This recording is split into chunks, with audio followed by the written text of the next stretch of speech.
আমরা সবাই জানি ইসরায়েল আর ইরানের মধ্যে কি ভীষণ যুদ্ধ চলছে। সেই যুদ্ধের মধ্যে ভারতবর্ষ লঞ্চ করেছে অপারেশন সিন্ধু। কারণ ইসরায়েল ও ইরানে বহু সংখ্যক ভারতবাসী স্টুডেন্ট হিসাবে এবং তীর্থযাত্রী হিসাবে ভ্রমণ করতে বেরিয়েছিলেন এবং তাদেরকে ফিরিয়ে আনার সমস্ত দায়িত্ব ভারতের উপরে।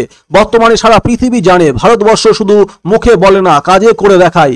পৃথিবীতে শুধুমাত্র একমাত্র ভারতবর্ষই এমন দেশ যেখানে যুদ্ধ পরিস্থিতিতে দাঁড়িয়ে এক্সক্লুসিভলি ইরান ভারতবর্ষের জন্য তার এয়ারপেস খুলে দিয়েছে। কারণ আমরা সবাই জানি যে মিডল ইস্টের সমস্ত এয়ারপেস এখন বন্ধ, কারণ ইসরায়েল এবং ইরানের মধ্যে ভীষণ যুদ্ধ চলছে, মিসাইল ছোড়াছুড়ি চলছে, সেখানে বহু সিভিলিয়ানের প্রাণ যাচ্ছে। কিন্তু এক্সক্লুসিভলি ইরান ভারতবর্ষের জন্য তার এয়ারপেস খুলে দিয়েছে এবং মাসাজ এয়ারলাইন্স যে তিনটে চার্টার ফাইল তার অনুমতি দিয়েছে, তারা যাতে ভারতবর্ষের নাগরিকদের ইভাকুয়েট করে আনতে পারেন।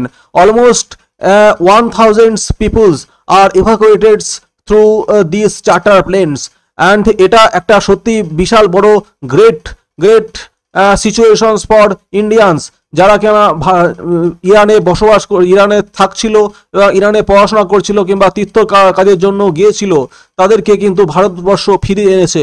এবং সাথে সাথে শ্রীলঙ্কা, নেপাল এরাও কিন্তু ভারতবর্ষকে রিকোয়েস্ট করেছে যাতে তাদের যেসব স্টুডেন্ট বা তাদের যেসব ব্যক্তিরা ইরানে ফেসে আছে তাদেরকেও যাতে ভারতবর্ষ নিয়ে আসতে সে বিষয়ে সাহায্য করতে। ভারতও সে বিষয়ে সাহায্য করেছে এবং ভারতের এমবেসি ইরানে তারা কিন্তু একটা হেল্পলাইন নাম্বার দিয়েছে, যাতে করে মানুষ সেখানকার যারা বসবাস করছে যারা যাতে যদি ফিরে আসতে চায় তারা সেই নাম্বারে যোগাযোগ করে কিন্তু সেই এমবেসি যোগাযোগ করে ফিরে আসার জন্য আবেদন করতে পারে। এইভাবে ভারতের যে ডিপ্লোম্যাটিক যে শক্তি সেটা কিন্তু বারবার প্রমাণ হয়েছে। এবং এই যে স্টুডেন্ট এবং যারা ফিরে এসেছে যাদের মধ্যে বেশিরভাগ ছিল কাশ্মীর থেকে, এর ভিতরে কর্ণাটক, হরিয়ানা এবং ওয়েস্ট বেঙ্গলেরও বহু লোক কিন্তু ফিরে এসেছে এই চার্টার ফ্লাইটে করে। তাহলে বুঝতেই পারছেন ভারতবর্ষ এই মুহূর্তে একটা বিশেষ পরিস্থিতির মধ্যে দিয়ে, দুর্যোগকালীন পরিস্থিতিতে ভারতের সমস্ত নাগরিককে ফিরিয়ে আনার জন্য যা যা বন্দোবস্ত করা দরকার তার সংস্থারাই কিন্তু করেছে। তাই যে সমস্ত স্টুডেন্ট ভারতবর্ষে ফিরে এসেছেন তারা কিন্তু ভাবাভূত বা আবেগপ্লুত হয়ে বন্দে মাতরম এবং জয় হিন্দ এর মতন যেসব নারাগুলো দেওয়া উচিত তারা কিন্তু সেইগুলো কিন্তু প্রতিধ্বনি করছে। চারিদিক টার্মিনালস, এয়ারপোর্ট টার্মিনাল কিন্তু সেই প্রতিধ্বনিতে কিন্তু ভেসে উঠেছে। তো বুঝতেই পারছেন ভারতবর্ষর এমবেসি এবং ভারতের ফরেন অফিস কিন্তু বিশেষভাবে গুরুত্বপূর্ণভাবে এই বিষয়টাকে নজর রেখেছিল এবং তারা ইরানিয়ান অ্যাডমিনিস্ট্রেশনের সাথে যোগাযোগ করে সমস্ত ভারতবর্ষকে ইভাকুয়েট করার জন্য যা যা করা প্রয়োজন সমস্ত কিছু করেছে এবং তারা কিন্তু অবশ্যই তা আমাদের ভারতের সমস্ত নাগরিককে এনেছেন। তাই অপারেশন সিন্ধু একটা বিরাট বড় case study for the world.